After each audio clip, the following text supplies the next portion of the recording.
Hi fellas, this is Schematics again to the solution. Welcome back to another video tutorial. Well fellas, today we're gonna solve this question. Okay, so this is the question related to enthalpy change of the following reaction.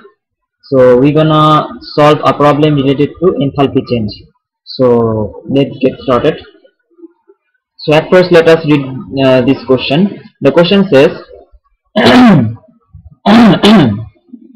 the question says an experiment was carried out in to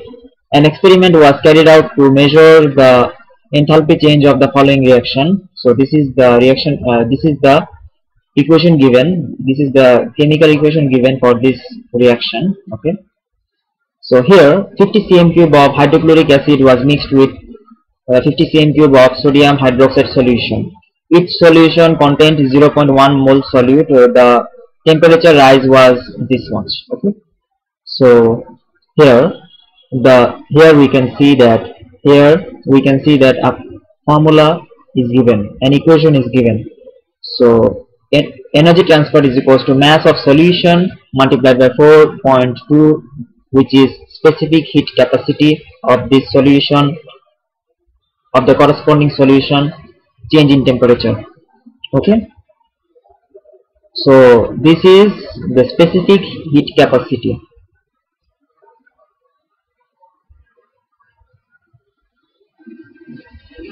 So this is called specific heat capacity. Okay. So this is called specific heat capacity. Fine. Assume the density of all solution is 1 grams per cm cube. Fine. What is the enthalpy change of the reaction in kilojoule per mole? So they have asked us what would be the enthalpy change of the reaction in kilojoule per mole. So let's see.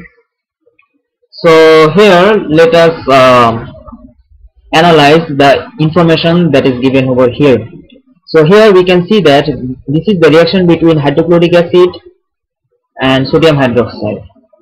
So we all know that when an acid reacts with an alkali, always forms salt and water. So in other words, we can say that this is neutralization reaction. Fine, right? Yeah, right. All right. So this is neutralization reaction. So here the enthalpy change that they have asked us to find is the, as you know, enthalpy change of neutralization. Okay. So this is the enthalpy change of neutralization. So here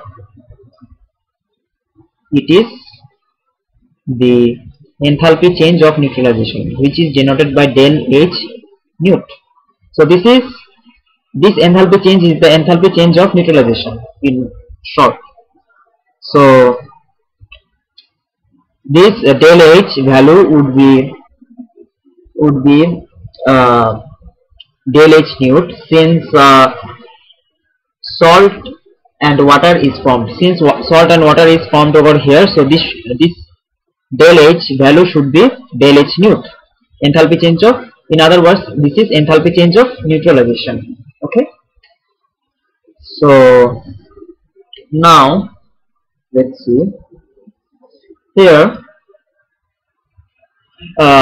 Let us once again review the definition for. Now let us look. Now let us have a look for enthalpy change of neutralization definition. Okay, so let's have a look on enthalpy change of neutralization definition. Now let's define enthalpy change of neutralization. Okay, so enthalpy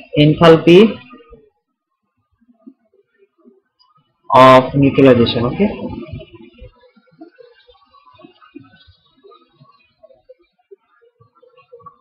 so what is meant by enthalpy change of neutralization?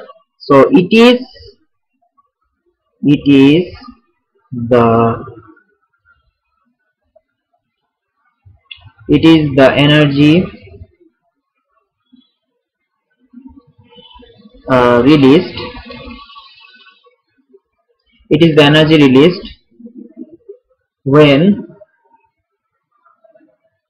1 mole of water is formed from required amount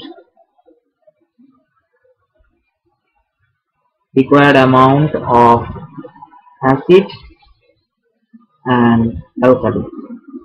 So that's the not acid and acid, it's acid and alkali. So that's the actual definition for enthalpy change of neutralization. Okay, acid and alkali. Okay, so it is the energy released when 1 mole of water is formed from the required amount of acid and the required amount of alkali. So this would be the enthalpy change of neutralization. Okay, so now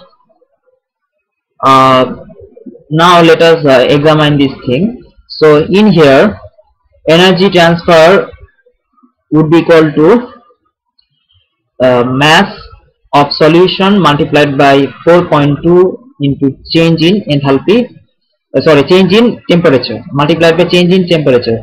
So in order to find enthalpy change of neutralization, first we need to find the energy transfer. Okay, so in order to find enthalpy change of neutralization, first we need to find the energy transfer for this reaction. Okay, so fine. Now let us find the enthalpy. Now let us at first find energy transfer. First we're gonna find energy transfer, then we're gonna find enthalpy change. Okay, so here in order to find energy transfer, we need to know the mass of solution. Then this is given already, change in temperature, and we already know the change in temperature would be this 12 degrees Celsius, which is temperature rise. So this is change in temperature. Okay, change in temperature. So we already know the value for change in temperature. We already know this, and the only thing that we need to know is the mass of solution. So here, since the density is 1 gram per cm cube, so the mass of solution would correspond to the volume. Okay, so mass would be equals to volume of solution. Since the density is 1 gram per cm cube, so mass would be equal to volume of solution. Since this cm cube cancelled out, let me show how.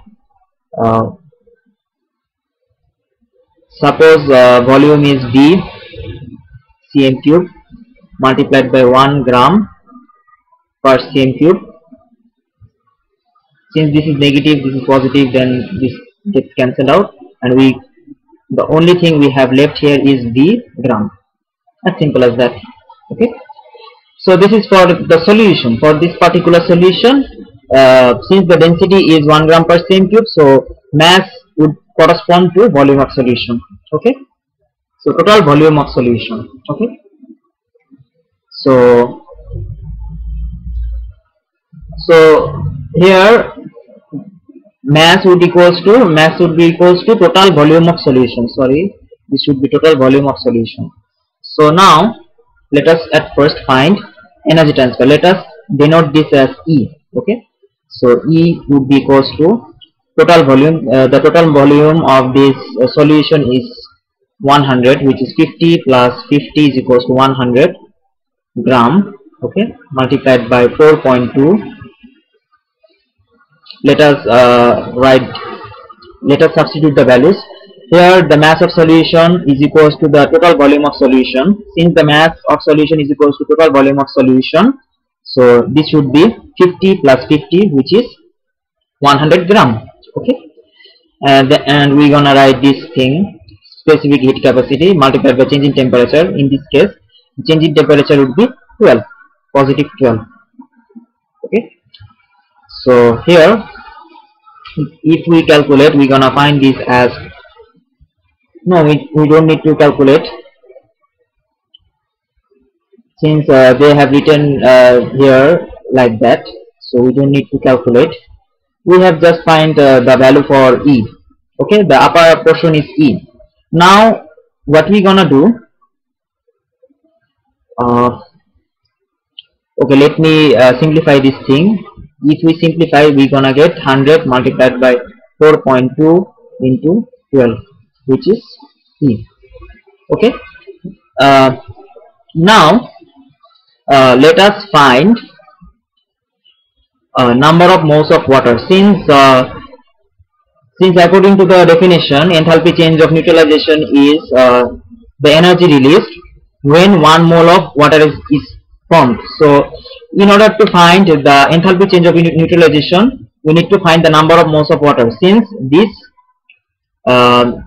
depends, so since enthalpy change of neutralization depends on what number of moles of water.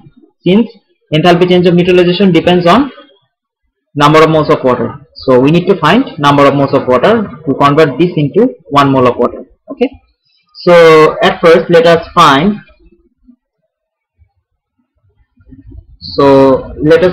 number of moles of water.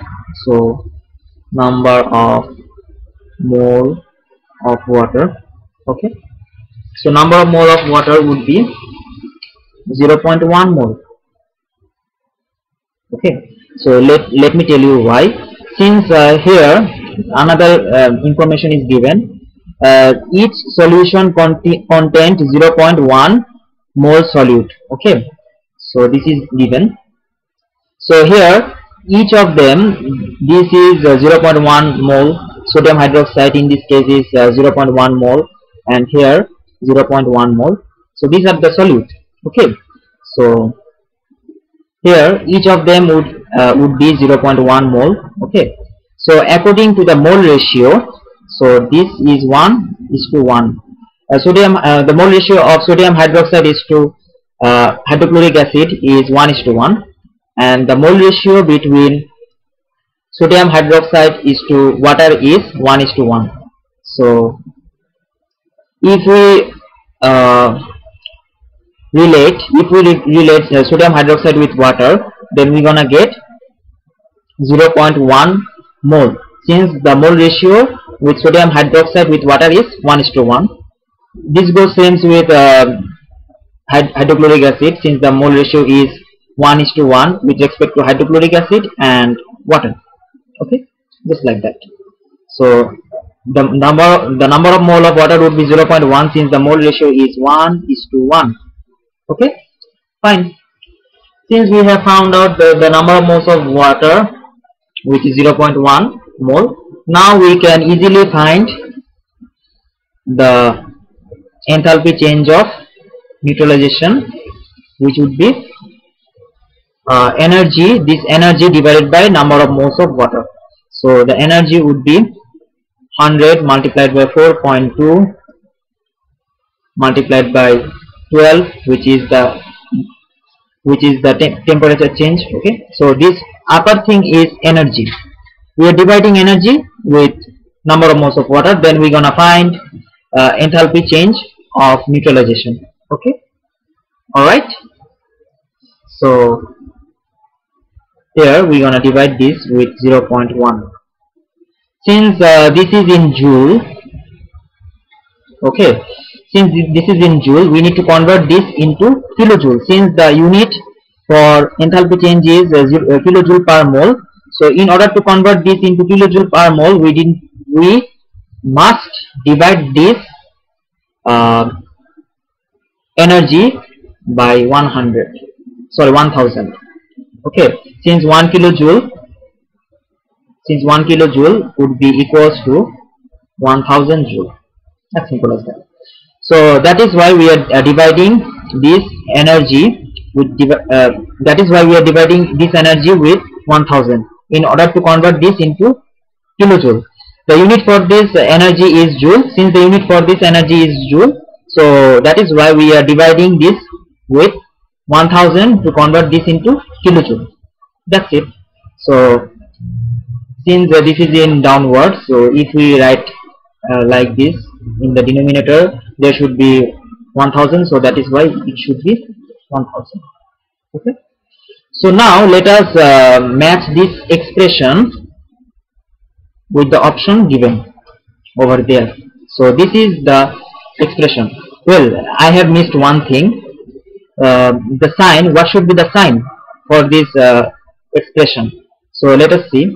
Now let us have a look for the energy released. So let us look for the definition. Okay, so since the energy is released, so the sign would be definitely negative. And always remember that don't, since there is a temperature rise in temperature, since there is a rise in temperature, since there is a rise in temperature, so this enthalpy change would be negative. Okay, the enthalpy change for neutralization would be negative. So now let us match this expression with this option given. So if we match this expression with this option given, so we're gonna find this answer. Okay, so this matches with this expression. So I hope that fellas you have understood the question as well as the solution. If you still have any question or confusion regarding this solution, please let me know in the comment section. Okay, so that's it for today. See you in the next solution. Okay, until then please stay cool, stay awesome, best of luck for your exam, and as always, peace with chemistry.